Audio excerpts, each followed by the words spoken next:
चंद्रशेखर आजाद को लोग पसंद कर रहे हैं, लेकिन मायावती से पार्टी से पुराना जुड़ाव है। आलोक जी की तरफ रुक करेंगे, आपसे सर जानना चाहेंगे कि पूरे मामले पर क्या कुछ जानकारी आप सबसे पहले तो दर्शकों को दे सकते हैं, आप इस पूरे मिशन के बारे में बताइए, और उसके साथ ही हम आपसे जानना चाहेंगे कि क्या चंद्रशेखर आजाद, जो कि युवाओं के बीच में एक बड़ी पसंद बनते जा रहे हैं, उनके सामने आकाश आनंद को खड़ा करना अब मायावती के लिए बहुत जरूरी हो गया था।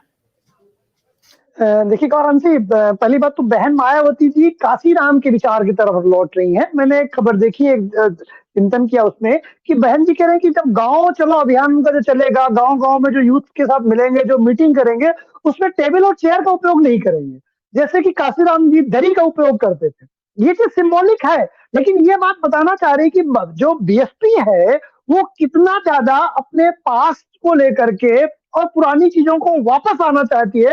वो काशीराम के दौर की बसपा को की तरफ बनाना चाहते हैं। इसीलिए काशीराम जी जिस रणनीति के तहत चलते थे, जिस जमीन से जुड़े हुए चीजों को अपनाते थे, बीएसपी उसी तरफ जा रही है। बीएसपी अब अपने धरातल की तरफ लौटेगी। उसके साथ एक बहन जी का मैं एक बयान सुन रहा था जिसमें वो ओबीसी आरक्षण की बात भी कर रही थी, लेकिन वो सवर्णों खासकर ब्राह्मणों की बात नहीं कर रही थी। इस समय जो पिछले 4 से 10 महीने में उनकी भूमिका देखेंगे तो बीएसपी की रणनीति साफ आ रही है कि दलित जो उनका ओरिजिनल कोर वोट है, दलित मत है, उसको अपने साथ जोड़ा जाए, काशीराम जी के रणनीति के साथ चला जाए। दूसरा, उसके साथ मुस्लिम मत को और तेजी से जोड़ा जाए, जैसा कि अनुपम जी ने भी बताया।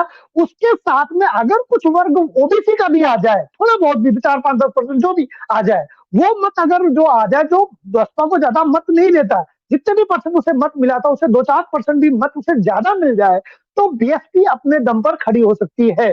तो बीएसपी जो पहले ब्राह्मणों के साथ मिलकर के, सवर्णों के साथ मिलकर के सरकार बनाई थी, इस बार ये तय हो गया है कि बीएसपी के रणनीति में सवर्ण खासकर ब्राह्मण नहीं है। और आप देखोगे सतीश मिश्रा जी जैसे नेता इस समय बीएसपी के परिदृश्य से गायब चल रहे हैं।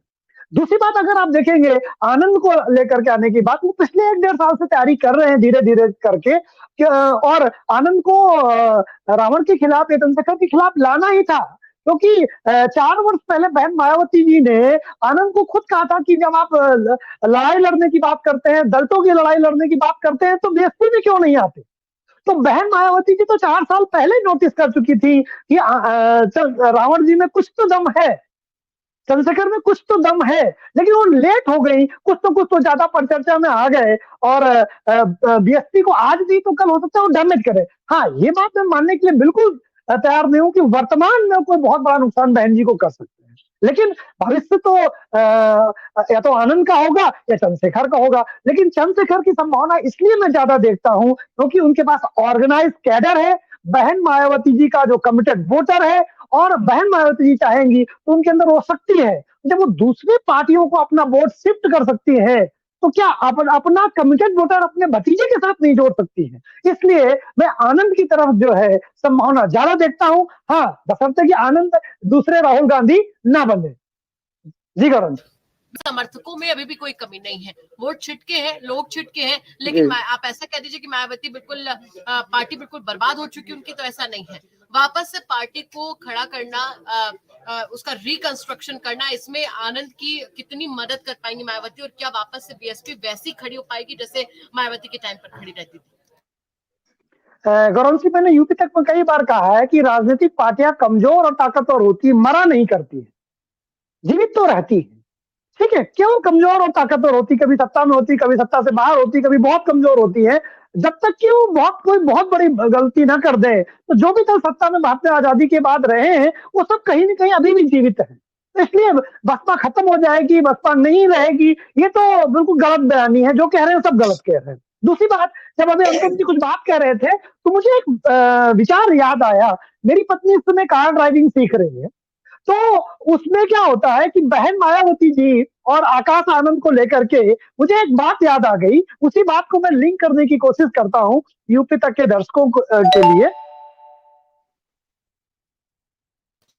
तो शायद नेटवर्क चला गया है आलोक जी का, वापस से जी, मैं आ गया। जी, क्या मेरी आवाज आ रही है कौन सी? हाँ, तो क्या होता है कि जो ड्राइवर होता है, अगर आपने भी कार सीखी हो, अगर ड्राइविंग स्कूल से, तो वो बगल में बैठता है और ट्रेनर को ड्राइविंग सीट में बैठा देता है। लेकिन गौर से आप देखिएगा, रियल में क्लच और ब्रेक उस तरफ भी होती है जो ट्रेनर के पास होती है। तो बहन मायावती जी भले आकाश आनंद को आप ड्राइविंग सीट में बैठाने जा रही हैं, लेकिन क्लच ब्रेक अपने ही पास रखेंगी जब तक कि वो बहुत अच्छी तरह से गाड़ी चलाना ना सीख ले।